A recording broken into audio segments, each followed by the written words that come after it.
Le président de la République Alassane Ouattara a quitté Abidjan ce samedi à 11h pour New York aux États-Unis d'Amérique. Le chef de l'État va participer à la 69e session de l'Assemblée générale des Nations unies qui va se tenir du 23 au 26 septembre prochain. Henri Lopez est à nouveau candidat au secrétariat général de l'Organisation internationale de la francophonie. Les raisons de sa candidature dans cette édition.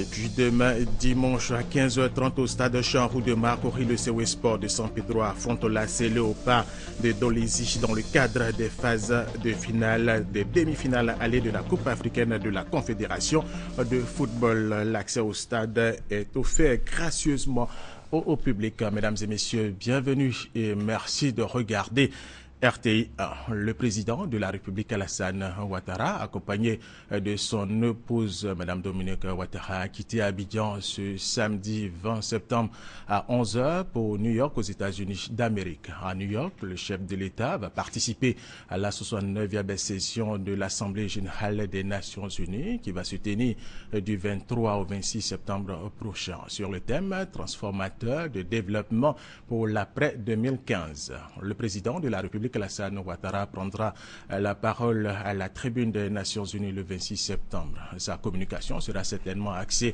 sur les sujets d'actualité en Afrique, la sécurité, la politique, l'économie et l'épidémie à fièvre Ebola. Le siège de la CGCI, la Confédération générale des entreprises de Côte d'Ivoire, située au plateau, a été inaugurée hier. La cérémonie s'est déroulée en présence du chef de l'État, le président Alassane Ouattara. Viviane Aïmer. Le patronat ivoirien a désormais son siège, un bâtiment tout neuf de 4 étages avec mezzanine, planté fièrement en plein cœur du plateau. Baptisé la maison de l'entreprise, l'acquisition du terrain et sa construction ont été entièrement financées par la CGCI, la Confédération générale des entreprises de Côte d'Ivoire. C'est avec une légitime fierté que le président Jean Kakou Diagou, à la tête de la CGCI depuis 9 ans, a présenté au président de la République cette belle réalisation en ces termes. C'est un bâtiment dur comme du roc, inusable comme du diamant. Tout un symbole pour traduire l'ambition de la CGCI et de son président de faire du secteur privé ivoirien un instrument véritable pour l'émergence de la Côte d'Ivoire. Cette maison est l'affirmation d'un engagement dur comme du béton et inusable comme le diamant. Cet engagement, Excellence, est celui d'être l'incontournable acteur de l'émergence de notre pays. Sûr que d'ici, Monsieur le Président de la République, de la dalle de cette maison que nous avons construit à quelques mètres, la présidence de la République, nous voyons avec vous notre pays emprunter le chemin de la croissance et du développement. Avec vous, d'ici, nous voyons cette Côte d'Ivoire dans laquelle le nombre de chômeurs est réduit, parce que les Ivoiriens capables de produire de la richesse sont au travail. Avec vous et d'ici, nous voyons cette Côte d'Ivoire dans laquelle le niveau de chaque citoyen lui permet de vivre convenablement. Excellence, Monsieur le Président de la République, cette Côte d'Ivoire que vous rêvez, nous la bâtirons avec vous. Ce siège que le président de la République a été invité à inaugurer ce vendredi 19 septembre par la coupure du ruban symbolique et la découverte de la plaque inaugurale, abrite les bureaux de la CGCI et comporte aussi un centre de formation et de renforcement de capacités où seront dispensées des formations qualifiantes destinées aux entreprises de Côte d'Ivoire. Le président de la République a félicité le président Diagou et le secteur privé ivoirien pour son implication constante dans la bonne marche de l'économie nationale. L'émergence à l'horizon 2020 repose en grande partie sur un secteur privé fort, Or, a déploré le président de la République, face aux défis de l'émergence, le secteur financier en Côte d'Ivoire reste encore en déphasage. Les banques ne contribuent pas encore au financement de l'économie. Les PME sont au cœur de la croissance économique, comme l'ont pleinement démontré les pays émergents dans le monde. Mais sans financement adéquat, la croissance des PME est ralentie. Tout comme le sang qui irrigue le cœur, le crédit bancaire doit irriguer notre économie. La grande majorité des entreprises en Côte d'Ivoire sont des PME, pratiquement 90%. Cependant, lorsqu'on se réfère aux différentes études sur les PME, il ressort que plus de 70% de celles-ci accèdent difficilement au financement, notamment au crédit à moyen et long terme. En Côte d'Ivoire, le constat est clair.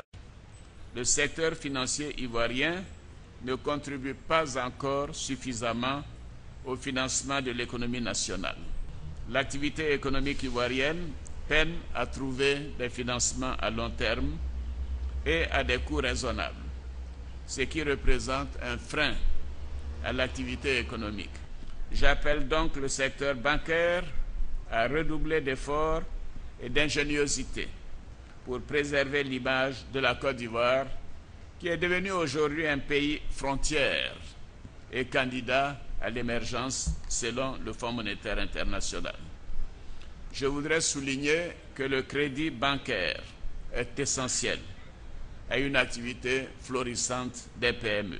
Profonde estime entre deux hommes mus par un même esprit de bâtisseur, le président de la République a demandé au président Jean Kakou Diagou en fin de mandat de demeurer encore une année à la tête de la Confédération. Autre activité du président de la République Alassane Ouattara. Hier vendredi, le chef de l'État a reçu l'ambassadeur de l'État de la Palestine. Il est allé faire ses adieux au président de la République. Le diplomate palestinien est en fin de mission. Il a passé 8 ans en Côte d'Ivoire. Viviane Aimer. L'État de la Palestine a un ambassadeur en Côte d'Ivoire depuis 8 années et demie. Arrivé en fin de mission, son Excellence Awad Yaklef est venu faire ses adieux au président de la République. Ce n'est qu'un au revoir, a signifié l'ambassadeur palestinien. J'ai tenu à exprimer toute ma gratitude à son Excellence, Monsieur le Président de la République, pour les 8 ans et demi que j'ai passé dans son beau pays, qui est la Côte d'Ivoire, et être adopté par mes frères ivoiriens pendant 8 ans et demi. Et avec tout le soutien que j'ai reçu de Monsieur le Président, de son gouvernement et de peuple ivoirien pour la cause palestinienne. Et je tenais à le remercier 1000 fois pour ça.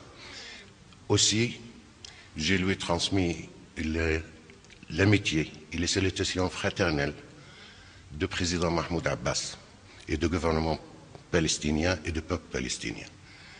Ce n'est pas son pincement au cœur que je quitte votre beau pays, mais je crois que celui qui boit de l'eau de la Côte d'Ivoire revient toujours.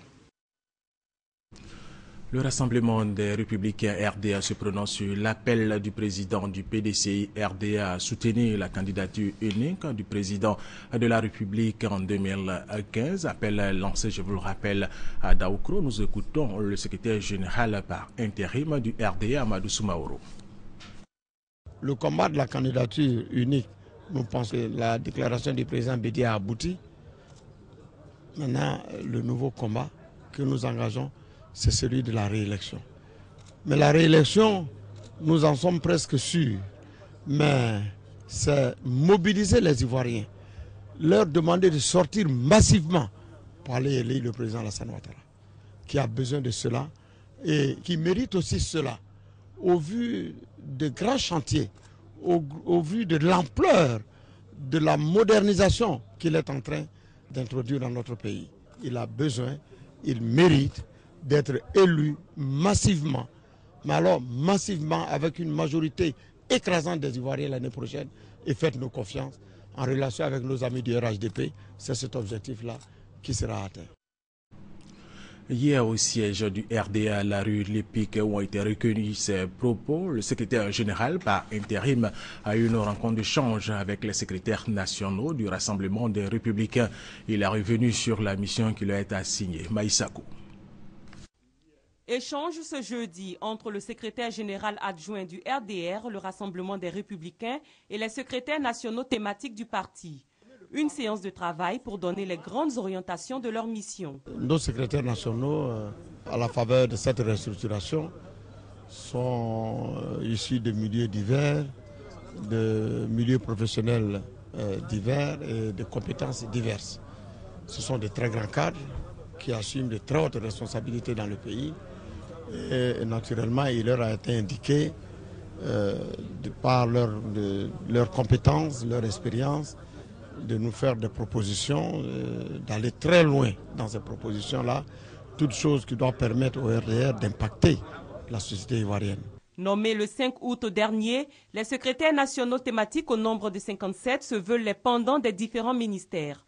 Leur mission consiste essentiellement à soutenir les actions du gouvernement. La vision que nous avons suite à cette rencontre en tant que secrétaire national au foncier, c'est que le foncier ivoirien doit servir de support de développement inclusif du pays pour une Côte d'Ivoire émergente. Si vous arrivez aujourd'hui dans la région de Tongon, vers Niélé, vous vous apercevez que la plus grosse mine de Côte d'Ivoire a été réalisée par le président Alassane Ouattara, avec bien sûr sa politique de développement et son projet de société.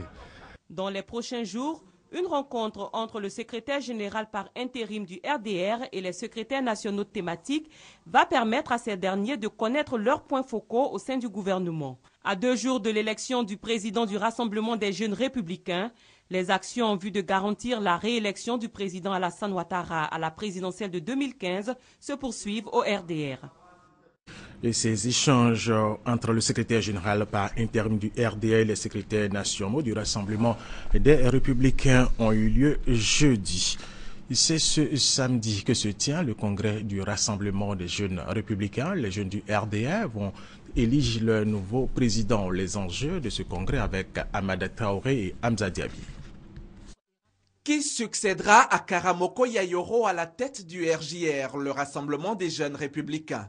La réponse ce dimanche à l'issue du congrès qui s'ouvre ce samedi 20 septembre. Le président du comité d'organisation, Yves Conan, situe les enjeux de ce congrès. Dans 13 mois précisément, la Côte d'Ivoire connaîtra les prochaines élections présidentielles. Le Rassemblement des républicains a estimé qu'il était bon de mettre ces structures spécialisées en mission de remobilisation. Et donc le congrès du Rassemblement des jeunes républicains s'inscrit dans ce cadre. Ce congrès est convoqué pour que les jeunes réfléchissent sur l'avenir de leur parti, pour qu'ils se désignent un nouveau président. Ce congrès procédera également à l'élection des 2 commissaires aux comptes du RJR. Le président du comité d'organisation rassure quant à la transparence du scrutin. Je voudrais rassurer l'ensemble de nos militants, particulièrement nos 29 candidats. Tout au long de l'organisation de ce congrès, nous avons eu de nombreuses rencontres. Toutes les étapes du processus leur ont été expliquées. Les unes seront transparentes. C'est un bulletin unique qui sera utilisé. L'ensemble des participants donc au scrutin seront mobilisés dans la salle du vote. Et donc le déroulement de ce vote-là se fera en présence de tous. Ce sont environ 3500 congressistes qui choisiront parmi 29 candidats le président du RJR. Sont attendus à ce congrès les présidents des jeunesses des partis membres du RHDP et ceux de l'opposition. Également un représentant du PDS, le Parti démocratique du Sénégal. Nommé à la commission électorale indépendante comme 2e vice-président, Gervais Koulibaly n'est plus en droit d'assurer la présidence de son parti politique CAP-UDD, CAP Uni pour la démocratie et le développement. Il a donc passé le relais à Laurette Bouette Bentouré, Hamza Diaby. Gervais Koulibaly quitte la tête du CAP-UDD, en tout cas pour le temps qu'il passera au sein de la commission électorale indépendante, où il dit être pour accomplir une mission, celle de veiller au grain pour que le moment venu, la vérité des urnes soit dite. Que chacun travaille comme il se doit pour gagner les élections. Je promets, au nom de mon parti, au nom de la Ligue des mouvements pour le progrès,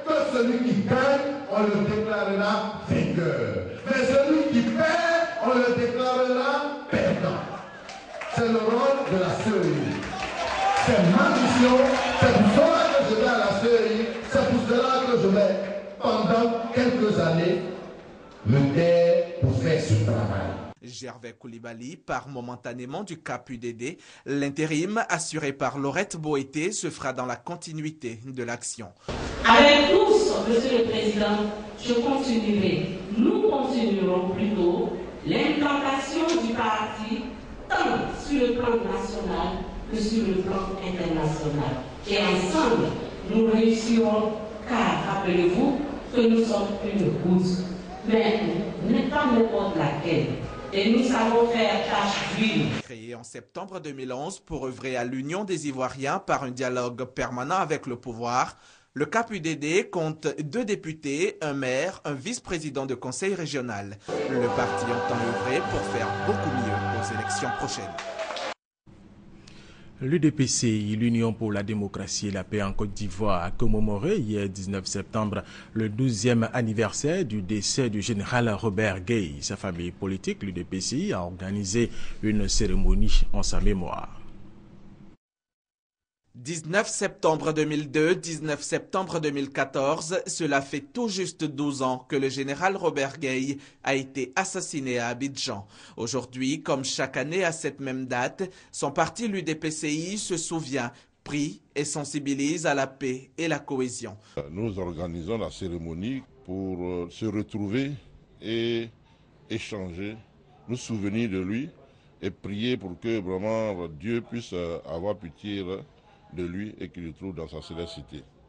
Et c'est aussi l'occasion de faire en sorte que, bien que nous soyons en deuil tous les jours, nous devons contribuer à la réconciliation, nous devons contribuer à l'apaisement, nous devons contribuer à la cohésion au niveau de la nation. En ce jour de grande tristesse et de recueillement, les militants de l'UDPCI espèrent toujours que la lumière sera faite sur la mort du fondateur de leur parti. Les militants UDPCI poursuivent la mobilisation pour honorer la mémoire de Robert Gueye, convaincus que c'est dans l'organisation, l'abnégation au travail et l'engagement à la lutte que la bataille sera gagnée. Parlons maintenant du deuxième passage de la vaccination contre la poliomyélite dans le district d'Akoupé-Yakassé à Tobrouf. La campagne s'est déroulée cette année à Bongwa, chef-lieu de sous-préfecture. Les parents sont invités à faire vacciner leurs enfants de 0 à 5 ans. Thérèse Yoboué. Abongwa est situé à 42 km du chef-lieu de la région de la Mé, à Zopé. Cette sous-préfecture compte 4800 âmes, 3 gros villages et 5 campements. C'est cette sous-préfecture qui a abrité cette année le lancement du deuxième passage de la vaccination contre la poliomyélite dans le district d'Akoupé, Yakassé à Toubro. Plus de 7100 agents vaccinateurs sont mobilisés pour cette opération. Les responsables de la santé invitent les parents à ouvrir leurs portes aux agents vaccinateurs qui passeront dans leur domicile pour donner les gouttes aux enfants de 0 à 5 ans. Ils conseillent aux mamans de ne pas cacher leurs enfants pour leur propre bien. Le sous-préfet de la localité se joint également aux responsables de la santé par des conseils aux mamans, non sans avoir sensibilisé les populations sur les mesures prises par le gouvernement dans le cadre de la lutte contre la fièvre à virus Ebola. Les jumelles siamoisanées dans la nuit du mercredi 17 septembre sont malheureusement décédées hier en fin de matinée à la clinique où elles ont vu le jour à Ingré, commune de Cocody.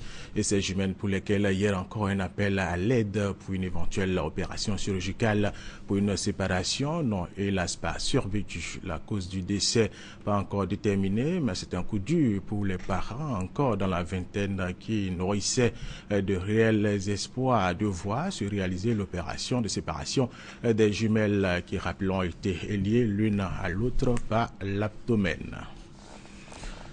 Tout à fait autre chose, en vue d'outiller les administrateurs et acteurs des mines sur le processus de commercialisation du diamant, les États-Unis d'Amérique et l'Union européenne ont initié une formation en leur faveur. Mohamedou Traoré, Francis Boifo.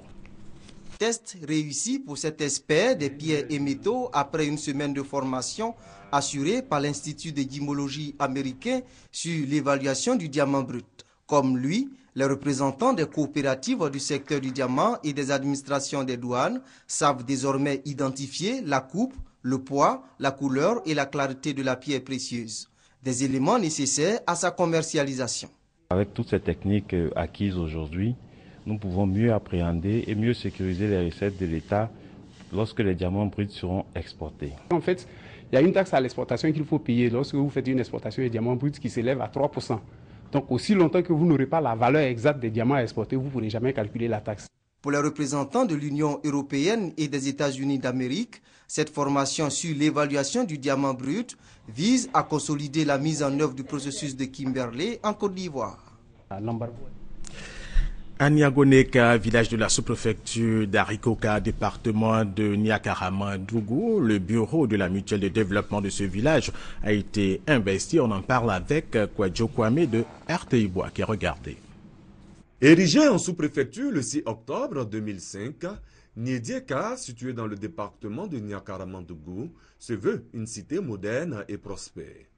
Peuplée d'environ 3000 âmes, la localité dispose de plusieurs infrastructures sociales.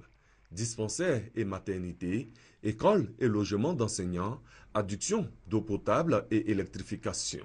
Même s'il reste beaucoup à faire, il faut relever l'implication des cadres qui ont mis sur pied une puissante association qui est au travail pour le développement de la localité. Cette association travaille dans tous les domaines du développement de la sous-préfecture et particulièrement pour le village de Niedieka. Nous avons en projet des logements sociaux et également actuellement notre challenge c'est de promouvoir la culture. Parce que vous savez de plus en plus la population est enclin à se porter vers le développement de nouvelles valeurs.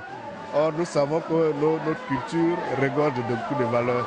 Le mois d'août de chaque année, les cadres se réunissent pour définir les orientations. Et cette année, c'est un programme immobilier de plus de 50 logements qui retient l'attention des populations. On peut le dire, les cadres de Niedieka ont compris que le développement... Un reportage plutôt de Kader Sogodogo. 15 tonnes de bois issus du sillage à façon viennent d'être saisis sur l'axe Aïsopé à Niamey par la police forestière. En application des infractions contenues dans le nouveau code forestier, les fraudeurs ont été mis aux arrêts et déférés devant les juridictions compétentes. Thérèse Tapeyoboué. C'est une information anonyme qui a permis aux agents de la police forestière de mettre la main sur le camion de 15 tonnes. Il avait à son bord du bois scié illégalement. Les bois saisis sont constitués d'essences nobles, telles l'iroko, le badi, pratiquement en voie de disparition, en Côte d'Ivoire. C'est donc une marchandise de grande valeur qui s'apprêtait à être déversée sur les marchés. Selon les explications du capitaine Koulibaly Kader, sous-directeur de la police forestière, cette arrestation s'inscrit dans une vaste opération que vient de lancer l'administration forestière sur instruction du ministre Mathieu Daré Babo pour traquer tous les indélicats qui continuent de piller la forêt ivoirienne. C'est aujourd'hui une occasion pour lancer un signal fort pour dire à tous ces fraudeurs, à tous ces fossoyeurs de la forêt ivoirienne que Monsieur le ministre des Eaux et Forêts a donné des instructions fermes afin que tous ces cas de fraude soient réprimés et les auteurs des délits mis à la disposition des juridictions compétentes. Nous avons déjà signifié une fois que la récréation était terminée. Ceux qui ne l'ont pas compris, nous trouverons chaque jour et nuit sur leur chemin. Le sillage à façon, qui fait perdre à l'État de Côte d'Ivoire plus de 21 milliards de francs CFA par an, est interdit depuis le 26 novembre 2013 par un décret présidentiel. Nous vous le disions dans nos titres, Henri Lopez est un nouveau candidat au secrétariat général de l'Organisation internationale de la francophonie. Regardez. Fête anniversaire de l'indépendance du Congo à Paris, jeudi soir, Henri Lopez représente son pays en France. Il accueille le corps diplomatique. Nul n'ignore qu'il est aussi le candidat de l'Afrique centrale au poste de secrétaire général de la francophonie. Candidat de l'Union africaine en 2002, il s'était retiré face à Abdou Diouf qui a été élu. 12 ans plus tard, Diouf s'en va. Lopez veut récupérer le fauteuil qui lui a échappé de peu. J'espère que la lucidité l'emportera et qu'ils choisiront parmi nous le meilleur des candidats. Ancien Premier ministre du Congo, ancien directeur à l'UNESCO, écrivain plusieurs fois primé par la francophonie notamment, Henri Lopez vient d'un pays influent, quoique critiqué du point de vue des droits de l'homme. Mais comme il y a 12 ans, ce sont les chefs d'État qui votent et leurs critères ne sont pas connus. Il n'y a pas de règle de vote. Ça doit être par consensus. Il faut qu'un accord se dégage progressivement entre les États membres. Ça complique beaucoup les choses. Si Henri Lopez est en campagne, il n'en montre rien. Comme tous les ans, il a organisé mercredi la remise du prix des ambassadeurs, un prix littéraire qu'il a sorti de l'ombre, car entouré d'écrivains, d'académiciens, d'éditeurs, Lopez est écouté, célébré, influent. Je serais ravi qu'il soit secrétaire général de la francophonie. Pourquoi? Parce qu'il en a les qualités. C'est un grand francophone, c'est un grand intellectuel, je serais enchanté. Monsieur Lopez incarne la francophonie. Il incarne depuis très longtemps d'ailleurs cette modernité. Mais selon Henri Lopez, ses activités littéraires n'apportent pas de suffrage. Tout ce qui a trait à la littérature, à la langue française, etc., m'est très précieux. Mais je crois que les chefs d'État n'ont pas le temps de suivre tout ce qui se passe dans de telles occasions. À des critères inconnus, Henri Lopez oppose sa patience et sa ténacité, ainsi qu'une vision volontariste de la francophonie et de la culture. Demain, dimanche 21 septembre à 15h30 au stade Champrou de Marcory, le Sewe Sport de San Pedro affronte l'AC Léopard de Dolisie dans le cadre des phases allées des demi-finales de la Coupe africaine de la Confédération de football. L'accès au stade est offert gracieusement au public. Chris Parten. Après les épopées glorieuses de l'ASEC de l'Africa Sport sur la scène nationale et continentale, le football ivoirien est en train d'écrire de nouvelles pages avec les succès du Sewe Sport de San Pedro. 3 fois championne de Côte d'Ivoire, l'équipe de Jeanne-Marie Demondé est une habituée des Coupes africaines. Rétrogradée cette saison en C2, Coupe de la Confédération, après son échec en Ligue africaine des champions, le Sewe Sport est sorti 2e de la poule B. Une place qui lui vaut de disputer pour la première fois de son histoire les demi-finales d'une Coupe africaine. Aujourd'hui, l'équipe semble avoir atteint la maturité, ce qui motive ses ambitions. Ces garçons-là, depuis 2 à 3 ans, ils sont sur la scène africaine, en train de se forger un mental, de connaître toutes les meilleures équipes africaines. On a fait venir le TP Mazembe ici, on a fait venir l'Étoile du Sahel, on a fait venir les Soleil Tunis, on a fait venir Al Ahly ici. Je pense que ces garçons ont eu, pendant toutes ces rencontres-là, vraiment ce gain mental-là pour pouvoir faire face à n'importe quel adversaire sur le plan africain. Devant le public ivoirien, le COE battait le 23 août dernier au stade Champrou de Marcory le Nkana Red Devils de la Zambie sur le score de 3-0. Les joueurs de Rigo Gervais veulent rééditer l'exploit ce dimanche. Quelque chose qui va se passer, c'est de tout faire pour sortir au moins avec 2 buts d'écart. Au moins fait qu'on a notre ticket en poche et puis aller se qualifier chez nous là-bas. Quelles que soient les circonstances, tout ce qui va se passer, c'est de remporter ce match et arriver en finale. Mettre au pas, c'est l'OPA de Dolisie, c'est la mission des Portuaires qui ne se sont jamais inclinés en Coupe africaine sur la pelouse du stade Champrou. Le COE tient à préserver cette réputation, mieux obtenir une place en finale. Nous vous proposons ce communiqué de la présidence de la République pour terminer cette édition. Le président de la République, son Excellence M. Alassane Ouattara, a quitté Abidjan ce samedi 20 septembre pour New York, aux États-Unis d'Amérique, où il prendra part à la 69e session de l'Assemblée générale des Nations unies. Au cours de cette session, qui a pour thème un programme transformateur de développement pour l'après 2015, le chef de l'État prononcera une allocution à la tribune des Nations Unies le vendredi 26 septembre 2014. En marge de cette Assemblée générale, le président de la République aura également des entretiens avec M. Ban Ki-moon, secrétaire général des Nations Unies, son Excellence Mme Linda Thomas-Greenfield, sous-secrétaire d'État américaine aux affaires africaines, M. Jin Yong-king, président de la Banque mondiale, et prendra part à une réception offerte par le président américain Barack Obama en l'honneur des chefs d'État et de gouvernement. Le chef de l'État assistera également au 30e gala de la Fondation Africa American Institute, au cours duquel il recevra une distinction. Enfin, le président de la République, Alassane Ouattara, prendra part à la réunion annuelle de la Fondation Clinton Global Initiative contre le braconnage des éléphants et le trafic d'ivoire, et un dîner d'affaires offert en son honneur par le Corporate Council on Africa sur les opportunités d'affaires en Côte d'Ivoire. Le président de la République regagnera Abidjan le samedi 27 septembre 2014. Et c'est la fin de cette édition. Merci de nous avoir suivis. Restez avec nous sur RTI 1.